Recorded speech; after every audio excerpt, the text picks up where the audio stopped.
अस्सलाम वालेकुम बिस्मिल्लाहिर्रहमानिर्रहीम। आज हमारा जो टॉपिक है फर्स्ट ईयर पोएम नंबर 8 ओzymandias, written by P B Shelley. First of all इसमें हमें पता होना चाहिए कि ओzymandias है क्या। ये बेसिकली एक बादशाह की कहानी है, ठीक है। हम स्टोरी को शुरू करने से पहले, इस पोएम को शुरू करने से पहले हमें पता होना चाहिए कि ओzymandias है क्या। बेसिकली ओzymandias जो था वो कदीम मिस्र का एक बादशाह था, ठीक है। He was a great king of ancient Egypt, ठीक है। कि कदीम मिस्र का एक एक बादशाह था। उसे अपने कारनामों पर बड़ा फख्र था। कई साल बाद इत्तफाकन एक मुसाफिर ने सहरा में उसके मुजस्मे को देखा जो टूटा हुआ रेत में पड़ा था। यहाँ पे थोड़ा सा हमें पता होना चाहिए कि ओzymandias बेसिकली है क्या, कि कदीम मिस्र का एक बादशाह था, ठीक है। अब ये पोइम जो है, ये नज़म बेसिकली गुरूर और तकब्बर के जज्बे की हैसियत के मुताल्लिक है, ठीक है। शायर कहता है कि वो शख्स जो चंद कामयाबियों की बुनियाद पर अपने आप को दूसरों से बरतर ख्याल करता है, अपने आप को दूसरों से बेहतर ख्याल करता है, आखिरकार वो जलील और रुसवा ही होता है, ठीक है। अगेन आई रिपीट, ये बेसिकली जो पोइम है इट्स अबाउट प्राइड, ठीक है। गुरूर और तकब्बर के जज्बे की जो है वो हैसियत को बयान करती है, ठीक है। शायर कहता है कि वो शख्स जो चंद कामयाबियों की बुनियाद पर अपने आप को दूसरों से आला और बरतर ख्याल करता है, ठीक है, अपने आप को सुपीरियर तस्वर करता है, कंसिडर करता है, आखिरकार वो जलील और रसवा होता है। बेजा गुरूर जो होता है वो इंसान की तबाही का सबब बनता है। तो ये पोइम, ये तो हमें यहाँ पे एक मॉरल लेसन हमें जो समझ में आता है, ठीक है, कि ये पोइम जो है वो बेसिकली क्रूर तकब्बर के हवाले से है। अब नज़म है क्या कि एक दफ़ा जो होता है, शायर उसको एक मुसाफिर मिलता है, ठीक है, जिसका ताल्लुक किसी कदीम मुल्क से था। उसने शायर को बड़ी अजीब दास्तान सुनाई। वो बताता है कि उसने सहरा में एक बेधड़ मुजस्समा देखा था। मुजस्समे का आधा चेहरा जो था वो रेत में धंसा हुआ है। उसकी सिर्फ बड़ी बड़ी बेधड़ टांगे खड़ी हैं। मुजस्समा साज ने बड़ी ही महारत से उस बादशाह के गुस्से और तकब्बर के जज्बात को तराशा है। और इस मुजस्मे के जो निचला हिस्सा है मुजस्मे का, उस पे ये अल्फाज लिखे हुए थे कि मैं ओzymandias हूँ, बादशाहों का बादशाह। हर शख्स, चाहे वो ताकतवर हो या कमजोर, मेरे कारनामों को देखे। तो मुसाफिर जो है वो शायर को बताता है कि इस बादशाह के बहुत बड़े मुजस्मे के अब बड़ी खस्ता हाल जो है वो हिस्से हिस्से ही बस बाकी रह गए हैं, ठीक है। यानी पहले ये मुजस्मा बड़ी खूबसूरत शक्ल में था, लेकिन अब उसके सिर्फ जो है ना वो खस्ता हाल टुकड़े ही बस रह गए हैं, ठीक है। इसके इर्द गिर्द दूर दूर तक सवाए रेत के और कुछ भी नहीं है, ठीक है जी।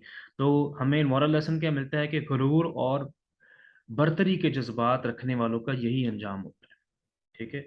आई थिंक थोड़ी बहुत हमें समझ में आ गई होगी ये बात। अब हम टेक्स्ट को पढ़ते हैं तो साथ साथ इसको देखेंगे हम लोग। I met a traveller from an antique land, ठीक है जी। I met a traveller from an antique land, कि मेरी मुलाकात एक मुसाफिर से हुई जिसका ताल्लुक कदीम जमाने से था। मेट का मतलब मीट की सेकंड फॉर्म में मिलना। ट्रेवलर मुसाफिर, ठीक है। टूरिस्ट भी हम कहेंगे इसका सिनोनिम आ जाएगा। एंटीक लैंड, इंटीक मीन्स पुराना, कदीम, ओल्ड, एंशियंट, प्रिमिटिव। मेरी मुलाकात एक कदीम मुल्क के एक मुसाफिर से हुई। हु सेड, उसने मुझे कहता बताया है। शायर कहता है कि उसने मुझे क्या बताया। अच्छा, ये अब उसके अल्फाज हैं मुसाफिर के। Two vast and trunkless legs of stone stand in the desert. वो मुसाफिर से बताता है कि मैंने अ, दो बड़ी और धड़ के बगैर टांगे सहरा में देखी थी, ठीक है जी। दो बड़ी और धड़ के बगैर टांगे सहरा में खड़ी हुई देखी थी। वास्ट मीन्स बहुत बड़ा, इमेंस, ह्यूज। ट्रंकलेस मीन्स बेदर, bodiless. Stand in a desert, कहता कि वो सहरा में खड़ी हुई थी। नियर देम, उनके नजदीक ही, ऑन द सैंड, रेत के ऊपर, हाफ संक, आधा धंसा हुआ, आ शेटर्ड विजिज लाइस। विजिज मीन्स चेहरा, ठीक है जी। शेटर्ड का मतलब लफ्जी मानी होगा टुकड़े टुकड़े, तबाहशुदा, ठीक है जी। इसका सिनोनिम आ जाएगा स्मैश्ड, ब्रोकन, रियून्ड, डिमोलिश्ड। अच्छा, इसको हम ट्रांसलेट करते हैं। Near them on the sand half sunk a shattered visage lies. ठीक है जी, कहता है कि उनके नजदीक ही रेत में आधा धंसा हुआ चेहरा पड़ा हुआ था। ठीक है जी, आधा धंसा हुआ तबाहशुदा चेहरा पड़ा हुआ था। फेसिस मीन्स चेहरा, फेस बोलते हैं। ठीक है जी, लाई का मतलब पड़ा होना किसी चीज का। Whose frown, frown means Tewari वगैरह चढ़ना, कि तो उसकी तेवरी वगैरह चढ़ी हुई थी। And wrinkled lips. ठीक है जी, रिंकल्ड मीन्स सलवटों वाला। ठीक है, हैविंग रिंकल्स जिसे हम बोलते हैं कि मतलब माथे पर बाल डालना। ठीक है, हम लोग अक्सर लफ्ज बोलते हैं। तो यहाँ पे रिंकल लिप्स। ठीक है जी, कि सलवटों वाले होंठ। ठीक है जी, हैविंग रिंग्स हम यहाँ पे कहेंगे कि ट्विस्टेड। ठीक है जी, रिंकल सम्राट ट्विस्टेड। तो कहता है उसके मतलब सलवटों वाले जो है होंठ थे। And sneer of cold command, और नफरत भरा बेरहम वाला अंदाज था उसका। ठीक है जी, स्नीर बेसिकली बोलते हैं हकारत को। ठीक है जी, कंटेम्प्ट नफरत को बोलते हैं। कूल्ड से मुराद यहाँ पे ठंडा नहीं है, यहाँ पे कूल्ड से मुराद है जालिमाना। और कमांड बेसिकली बोलते हैं हुक्म, फरमान, यानी ऑर्डर। ठीक है, डेक्री भी हम इसे कहेंगे। और कोल्ड का जो यहाँ पे सिनोनिम आएगा वो यहाँ पे आ जाएगा क्रियोल, ब्रूटल, हार्श। ठीक है, स्नीर बेसिकली बोलते हैं, मैंने अगेन बोला है। ठीक है, कि हकारत को, नफरत को। ठीक है, कॉन्टेम्प्ट। अब हम यहां तक जो है इसको ट्रांसलेट करते हैं। Near them on the sand. ठीक है जी, अब ऊपर उसने में क्या बताया था कि two vast and trunk legs of stone standing in desert.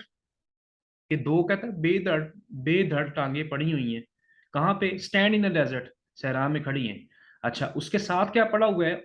रेत के ऊपर एक आधा धंसा हुआ तबाहशुदा चेहरा, जिसकी जिसकी कह रहे हैं कि आप माथे पर बल है और सलवटों वाले होंठ हैं। और उसका अंदाज कैसा है? ठीक है, उसका अंदाज ये वाला है। ठीक है, बेरहम। ठीक है, नफरत वाला उसका उसने अंदाज उस मुजस्मे का है।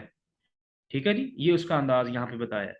टेल दैट, कहते हैं ये बताया जाता है, यानी लोग बताते हैं। इट्स स्कल्पचर, स्कल्पचर मीन्स मुजस्मा साज की, जिसने ये मुजस्मा बनाया है। ठीक है जी, इंग्रेवर हम इसे कह सकते हैं यहाँ पर सिनोनिम के तौर पर, इंग्रेवर, ENGRAVER। कहते बताते हैं कि इसमें इसके मुजस्मा साज ने वेल दोज पैशंस रेट, कि इसके मुजस्मा साज ने इन जज्बात को खूब पढ़ा था, यानी समझा था। यानी जब ये बादशाह जिंदा था तो उसके जज्बात को बड़े अच्छे से पढ़ा। विच येट सर्वाइव, जो अभी तक मौजूद हैं। Stamped on these lifeless things, कि जो अभी तक इन बेजान चीजों पर स्टैम्प कर दिए गए हैं, नक्श कर दिए गए हैं। ठीक है जी, स्टैम्प का मतलब होता है किसी चीज को नक्श कर देना। सरवाइव, किसी चीज का वजूद में वजूद कायम रहना। The hand that mock them, the hand that mocked him, कि वो हाथ जिसने उनका तमस्खर उड़ाया। ठीक है जी, वो हाथ जिसने उनका तमस्खर उड़ाया, यानी कि मजाक उड़ाया। मॉक का मतलब क्या है? मजाक उड़ाना। And the heart that fed, और उस दिल को जिसने उन्हें परवरिश की है। यानी ये तमाम जज्बात जो थे वो उस मुजस्मे साज ने इस मुजस्मे के ऊपर बना दिए थे। यानी देखने वाले को ये मुजस्मा देखते ही पता चल जाता कि ये बंदा जब जिंदा था तो इसका अंदाज कैसा जालिमाना इसका अंदाज था। ठीक है जी, यानी इतने महारत के साथ जो है वो उसने उसके गुरूर तकब्बर को। ठीक है, the onlookers could still feel its pride. ठीक है जी, कि जो तमाशाई थे वो इस मुजस्मे को देखकर उस बादशाह के गुरूर, तकब्बर और जुल्म को देख सकते थे। ठीक है जी, अब ये यहाँ पर बेसिकली ये फेट तक जो है ना, उसने सारा ये फिजिकल अपीयरेंस उस मुजस्मे की बताई है। ठीक है जी, अब हमें नेक्स्ट वो बताएगा कि यहाँ पे कि उस मुजस्मे के निचले वाले हिस्से पे क्या लिखा हुआ है। And on the pedestals, pedestal means निचला हिस्सा आप कह लें, पाया वगैरह। फाउंटेन हम इसे कहेंगे, फाउंडेशन सॉरी, या बेस भी हम इसे कह सकते हैं।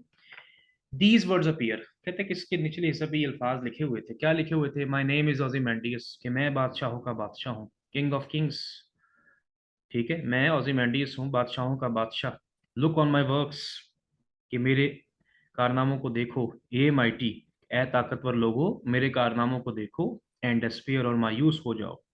नथिंग बिसाइड्स रिमेन, कुछ भी बाकी नहीं बचा। Around the decay of that colossal wreck, around the decay of that colossal wreck, कि इस जो शिकस्ता मुजस्मे के इर्द गिर्द, इस शिकस्ता मुजस्मे के इर्द गिर्द, boundless in bear the lawn and level stand stretch far away, इस शिकस्ता जो है मुजस्मे के इर्द गिर्द एक वसी वैरान और चटेल रेत का मैदान दूर दूर तक फैला हुआ है। तो ये उसने हमें जो है इसकी कंडीशन बताई है सारी। ठीक है जी। अब यहाँ पर कुछ मीनिंग्स देख लेते हैं। माइटी मीन्स ताकतवर, ठीक है जी, पावरफुल, स्ट्रॉन्ग। और उसके बाद डेस्पेयर बोलते हैं मायूसी को, नाउमीदी को, डेस्पिरेशन, ठीक है, रिजेक्शन, मिजरी। नेक्स्ट हमारे पास डिके का वर्ड एक इंपॉर्टेंट आ रहा है, ठीक है, वेरी इंपॉर्टेंट वर्ड। ये बोलते हैं बेसिकली जवाल को, तबाही को, ठीक है, कोलैप्स, डिक्लाइन। कॉलोसल मीन्स बहुत बड़ा, ह्यूज। रिक्त भी बोलते हैं बेसिकली तबाही को, रियून। बाउंडलेस, बहुत ज्यादा, यानी बाउंडलेस, जिसकी कोई इंतहा ना हो। तो ये जो एंड वाली चार पांच लाइनें हैं, ये बेसिकली उसके नीचे ये अल्फाज ये लिखे हुए हैं। तो ये पोइम है, उम्मीद है कि आप लोगों को ये समझ में आ गई होगी। यहाँ पे पोइट के हवाले से है। This poem is written by P B Shelley, and P B Shelley was a romantic poet, very famous romantic poet. ठीक है जी, इंग्लिश रोमांटिक पोइट था, रोमांटिक एरा से इसका ताल्लुक था। ठीक है। He wrote some of the finest lyrics including और to the west wind, to a skylark, the cloud. ये इसके इंपॉर्टेंट वर्क्स थे, बड़े इंपॉर्टेंट वर्क्स। और ये मरा कैसे था कि he died very young age में, ये मर गया था। He died in a storm at sea, ठीक है, after visiting Lord Byron, another great poet. समंदर के तूफान में मतलब इसकी डेथ हो जाती है। तो ये थोड़ा सा ये पॉइंट का भी देख लीजिएगा। और उम्मीद है कि आपको ये पॉइंट समझ में आ जाएगी। थैंक यू जी, अल्लाह हाफिज़।